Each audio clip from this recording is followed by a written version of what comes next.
নমস্কার বন্ধুরা, welcome to আরকে sports. এই ভিডিওতে কিছু গুরুত্বপূর্ণ আপডেট শেয়ার করা রয়েছে, তাই একটু স্কিপ না করে ভিডিওটা শেষ অবধি দেখতে থাকো এবং এই চ্যানেলে প্রথমবার এসে থাকলে চ্যানেলটিকে তোমরা সাবস্ক্রাইব করে নিও। তো প্রথম যে আপডেটটা শেয়ার করব, আন্তোনিও লোপেস হাবাস নতুন এই হেড কোচ কবে আসছেন। তো তিনি এখনও অবধি ভিসা পাননি, মানে ভারতে আসার যে ভিসা সেটা তিনি এখনও অবধি পাননি। তো প্রথম ম্যাচ তিনি ডাগ আউটে থাকতে পারবেন না। প্রথম ম্যাচ অর্থাৎ সিনেদি ডেকান বিরুদ্ধে যে ম্যাচটা মোহনবাগান দল খেলবে সুপার কাপের প্রথম ম্যাচ, সেই ম্যাচে ডাগ আউটে থাকবে ক্লিফোর্ড মিরান্ডা এবং সেকেন্ড ম্যাচ থেকে আন্তোনিও লোপেস হাবাস ডাগ আউটে থাকবে অ্যাজ এ মোহনবাগান দলের হেড কোচ হিসেবে। তো এর পরের আপডেটে আসি। পরের আপডেটটা সানা সিংকে নিয়ে। তোমাদের লাস্ট একটি ভিডিওতে আমি জানিয়েছি যে সানা সিংয়ের ব্যাপারে এই মুহূর্তে মোহনবাগান দল স্টপ হয়ে রয়েছে। কি কারণে মোহনবাগান দল এই মুহূর্তে সানা সিংকে নেবার ব্যাপারে এগোচ্ছে না, অন্তত এই বছরের জন্য, সেটা নিয়ে কিন্তু লাস্ট একটি ভিডিওতে ডিটেলসে আপডেট দিয়েছি। এবার মেন কথা হচ্ছে সানা সিংকেই নেবার ব্যাপারে এক নম্বর চয়েস হিসেবে সানা সিংই রয়েছে, মানে অ্যাজ এ ডিফেন্ডার হিসেবে। সেই ক্ষেত্রে এখন যদি সানা সিংকে মোহনবাগান দল না নিতে পারে কোনো এক কারণের জন্য, আর কী কারণের জন্য নিতে পারছে না সেটা তো আশা করি তোমরা জেনেই গেছো, লাস্ট ভিডিওতে বলেছিলাম।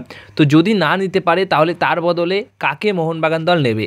তো তার বদলে যে প্লেয়ারটিকে মোহনবাগান দল নিতে চাইছে বা নেবার ব্যাপারে এই মুহূর্তে ইন্টারেস্ট শো করেছে, ইচ্ছা প্রকাশ করেছে, সেই প্লেয়ারটি হচ্ছেন রুই বা হর্মিপম।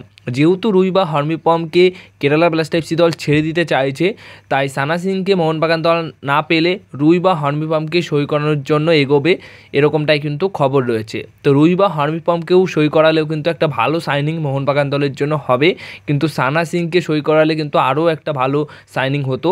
বাট দেখা যাক কী হয় শেষ অবধি। সানা সিংকে যদি না পায় তাহলে রুই বা হর্মিপমকে মোহনবাগান দল সই করিয়ে নেবে, এরকমটাই কিন্তু খবর রয়েছে। তো এর পরের যে আপডেটটা শেয়ার করব সেটা অবশ্যই ব্রেন্ডন হামিলকে নিয়ে। তো একটা খারাপ খবর রয়েছে। এমনিতেই ন্যাশনাল টিমের ম্যাচের জন্য বেশ কয়েকজন তারকা ফুটবলাররা সেই স্কোয়াডে রয়েছে, খেলতে পারছেন না। তো সুপার কাপে কিন্তু বেশ সমস্যায় একটু হলেও পড়তে হবে মোহনবাগান দলের স্কোয়াড নিয়ে। তো সেখানে সিএফএলে খেলা কিছু ফুটবলার, রিজার্ভ টিমের কিছু ফুটবলার এবং মেন টিমের কিছু ফুটবলার সব মিলিয়ে একটা স্কোয়াড তৈরি করে সুপার কাপের জন্য সুপার কাপের অভিযান শুরু করবে। তো সেখানে সিনেদি ডেকানের বিরুদ্ধে প্রথম যে ম্যাচটা রয়েছে সেই ম্যাচে 5 জন ফুটবলারকে, মানে 5 জন বিদেশি ফুটবলারকেই কোচ ক্লিফোর্ড মিরান্ডা হাতে পাবে। আর কেন 5 জন ফুটবলারকে পাবে সেটার একটাই কারণ রয়েছে, ব্রেন্ডন হামিল তার চোটের জন্য প্রথম ম্যাচ তিনি খেলতে পারবে না, তিনি এই মুহূর্তে রেস্টে রয়েছে। তোমরা কম বেশি সবাই জানো যে মোহনবাগান দলের একটি ম্যাচে, শেষের ম্যাচে ব্রেন্ডন হামিল কিন্তু হ্যামস্ট্রিং ইনজুরি তার হয়, আর সেই হ্যামস্ট্রিং ইনজুরির জন্য তিনি এই মুহূর্তে রেস্টে রয়েছে। এখনও অনুশীলন কিন্তু শুরু করেনি, মানে নতুন বছরের অনুশীলন তেমনভাবে শুরু করতে পারেনি ব্রেন্ডন হামিল, তিনি পুরোপুরি রেস্টে রয়েছেন এবং মোটামুটি তার পুরোপুরি ঠিক হতে 2 সপ্তাহ মতো সময় লাগবে। তো 2 সপ্তাহ সময় লেগে তারপর আবার ম্যাচ ফিট হতে হবে।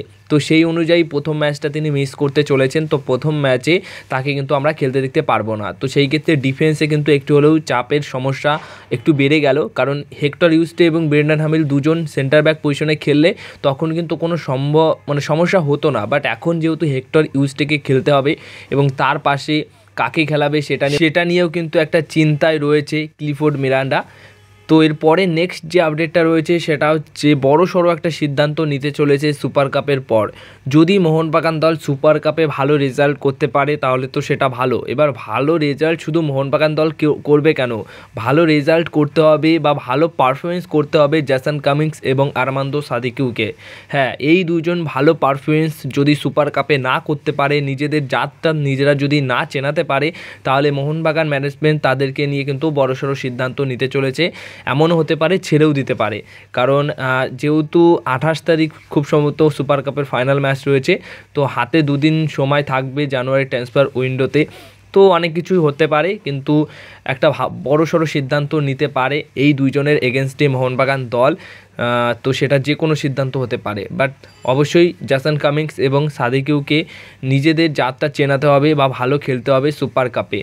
এবার যে আপডেটটা শেয়ার করব সেটা হচ্ছে, অনেকেই তোমরা কম বেশি প্রশ্ন করছো যে রয় কৃষ্ণা এবং ডেভিড উইলিয়ামস কি আবার মোহনবাগান দলে ফিরছে, যেহেতু হাবাস এই দুইজন প্লেয়ারকে নিয়ে এসেছিলো।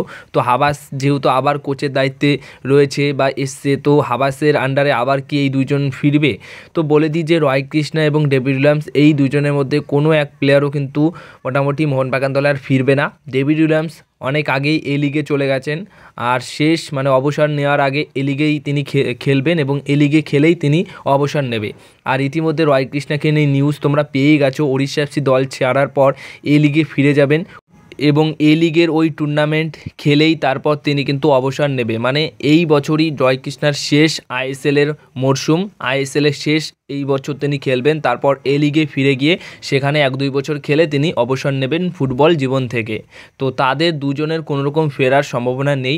অনেকেই এই প্রশ্নটা করছিলে, তাই তোমাদেরকে এই অ্যান্সারটা দিয়ে দিলাম।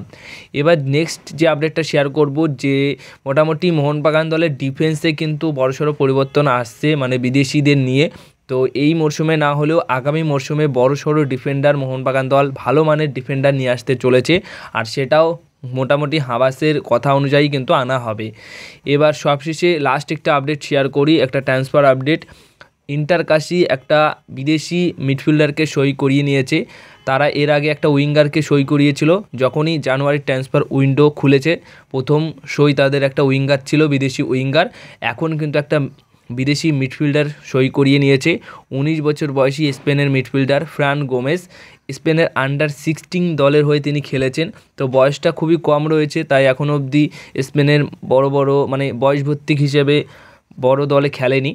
তো ফ্রান গোমেজ এই প্লেয়ারটিকে তোমরা কিন্তু এবার ইন্টারকাশি দলের হয়ে আই লিগে খেলতে দেখতে পারবে। তো এই ছিল আজকের কিছু গুরুত্বপূর্ণ আপডেটস। যদি ভিডিওটা ভালো লেগে থাকে অবশ্যই ভিডিওতে লাইক, শেয়ার, কমেন্ট করো, আর চ্যানেলটিকে সাবস্ক্রাইব তোমরা করে নিও।